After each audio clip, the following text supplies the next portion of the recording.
The work you've done has been in some very interesting and probably very difficult parts of the world.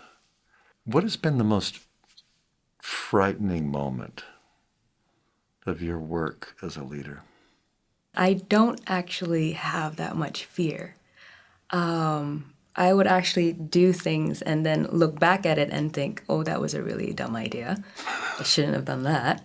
But when I'm actually doing the work, I don't think about it. And when I was a journalist, I think a lot of people thought that I became quite callous in a sense because I can talk to a dying child who would like die the next day.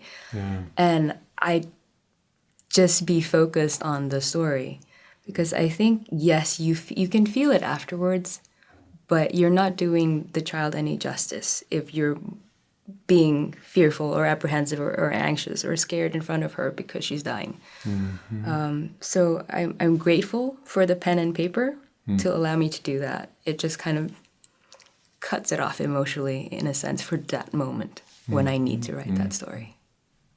Which is critical in terms of that story writing piece, because part of what you're doing is connecting enough with that person to powerfully tell their story. Because I think if you're emotional, you're not doing them any favors. You're just being selfish in a sense because it's your emotion, whereas she's the one suffering. Is there a story that's arguably had the most profound influence on you personally? A couple of years ago, I was based in Jakarta and working for a national newspaper. And I was in a really dark space in my life. And I was asked to cover a story about... it's called angkat tulang in Indonesian, which means basically to lift up the bones. So what they were doing was they were going to graveyards and they were taking out all the bones of the dead to make room for a highway, as you do. So there were it was a Muslim and Christian grave, and I actually that day went to a Muslim grave, and it was raining. And it was muddy, and there was one family there who was waiting for their son's body to be disinterred. Is that the word? Yeah. It took a day, basically, to go digging in for all the bones. His son was 24, and he died of something as silly as like ulcers or something like that. They didn't have enough money to take him to the hospital. And the whole time the father was like, where's his skull? They couldn't find the skull was the last thing that they could find. And he was waiting all day for his skull to come in. And this was a 24-year-old boy who died like 2 years before. Wow. When they got all the bones together, his father was cradling the entire body. That was how, it was just bones.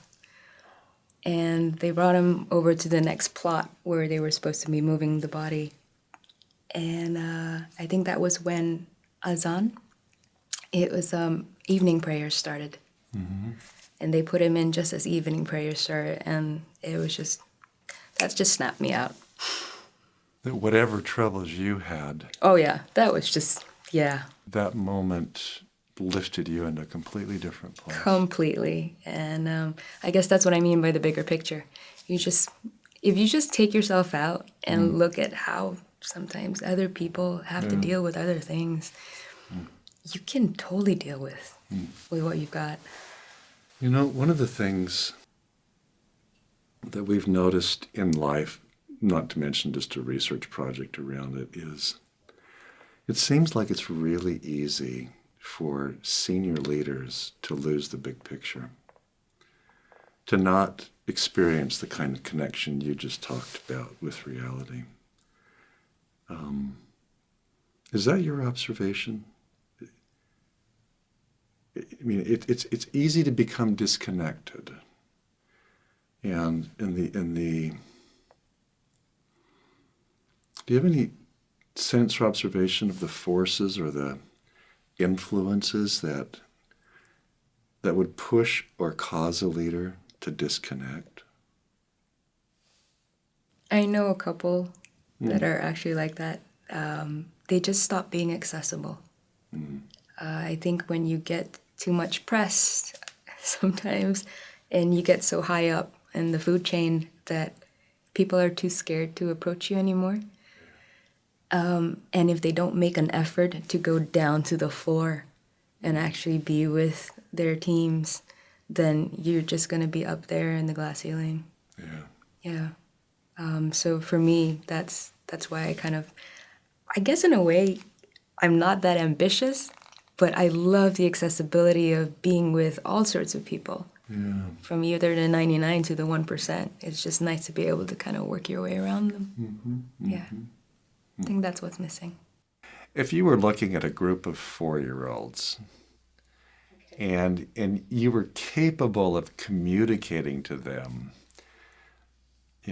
this is what matters for your future, what might one or two of those things be? I would actually tell them to meet and talk to as many different people as they can from every single sector, every single industry, and read like a demon. Those, yeah, because it's stories. For me, the most important way to communicate, up or down, it's always stories.